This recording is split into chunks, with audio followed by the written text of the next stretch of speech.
Hey, I'm out at the bench with K1 serial number 602 again. I've got a list of things to try. I haven't tried the battery adapter, the KBT1 yet, and some batteries just came from Amazon.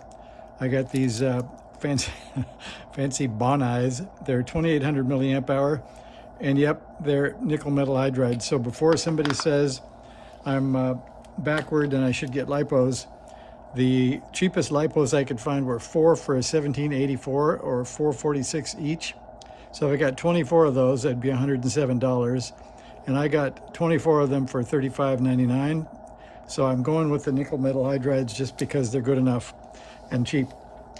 So anyway, that settles that. So here is K1 serial number 602 again. And I just did this. I found this in a box from the old days when I used to use this wrapped in black plastic tape. So this is some old relay contacts that I screwed together with kind of a knurled screw and a nut. I put them on some L adapters or some L brackets that are threaded, but I couldn't get the screws through because they were too big. So I actually put the nuts on the back. It was the only way to make the clearance with this screw in here. Anyway, then I soldered a jack on it, hoping that this was going to be the correct way around for the dit and da paddle. So we don't know yet.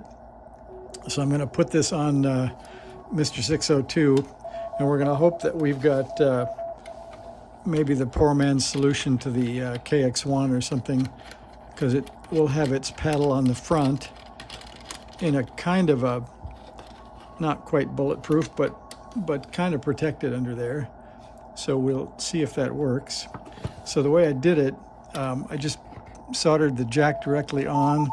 I got this cable. It came with something I bought. I don't know what it was, but it is stereo to stereo. So we're going to try to plug that in.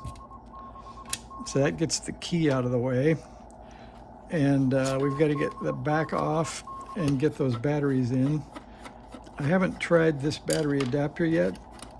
And I don't know if it actually will charge the batteries or not, but at least it holds them. So we'll see if that works. So this is why we need 8, because there's a lot of them in here. So we'll stuff those in. And by the way, we have, what do we have? Oh, picking it up makes its frequency change. We have, I can't read the back. I have serial number 2104 up on the top, up here. That's the background music. You can see that K1. And let's see, we've got a few more batteries to go here. And that's 40 meters at, let's see, 7007.0. So if, I don't know who it is, I don't have the RBN on. You can code or copy code in the background while we're doing this and see if you can figure out who the stations are. And this should get us, I forgot what these are. I think these are 1.2 volts per cell, something like that.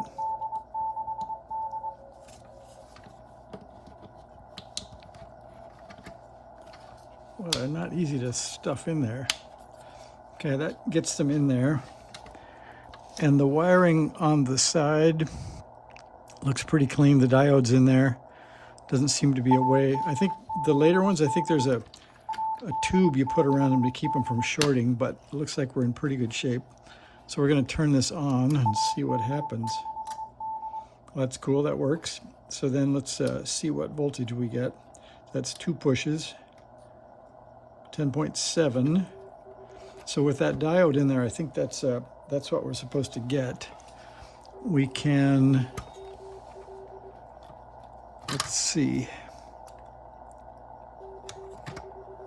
I think we can get out the Klein tools here. Here it comes. So this is the Home Depot Klein tools meter. And the only complaint is that it wakes up on AC, but that's okay, I'm getting used to it. So then we hit select to get the DC. And I think it's these 2 pins will be the voltage we want to look at. I could be wrong, but why wouldn't it be? I think it is. Let's try here. Hard to hold three things at once.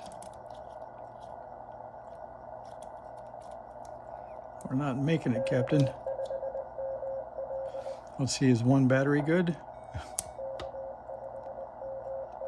Anyway, I'm going to live with the 10.8 before you guys go crazy waiting. We'll come back to what the full voltage is and how much drops on the diode later. So the good news is the KBT1 powers up, and I've got the keyer connected. I'm going to switch to this radio, turn the volume down on that one, and I'll put in one thumb screw just to make the speaker work better.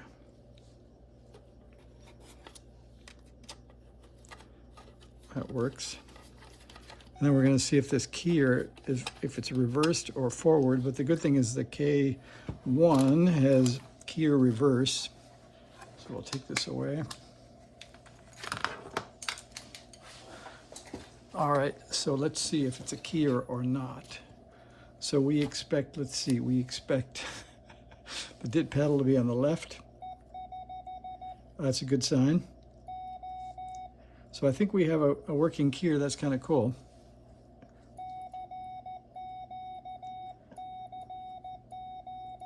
So probably I can bend those just a little bit. You can see the spacing isn't exactly perfect, but I think a little tweak with maybe the long nose. This one's pretty good.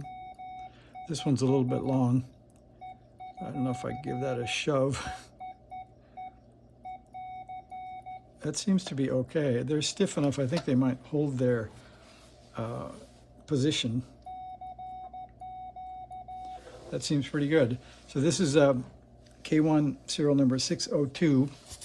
So I'll give you a summary of some of the stuff.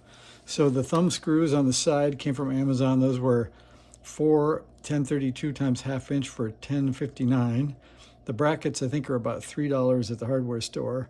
The relay contact key, I can't really build you one because it's some old relays that I had laying around. I did look on Amazon, and there are some relays that have suspiciously similar looking contacts with a transparent case. So I might look and see if there's more of those that can be made. And then one stereo jack that I stole from another radio, a kit. Oh no, I stole it right from here, from this from this keyer. So I'm going to replace that. That's going to go into one of the NorCals. And then that stereo cord. So that's the deal of the night. I think it came out pretty good. I don't know what you guys think. It's just about high enough off the table to use it. I'm going to go with that for, I think, the next bicycle ride up the hill. So we've got batteries. If only it had a tuner in it, this would be a pretty good station.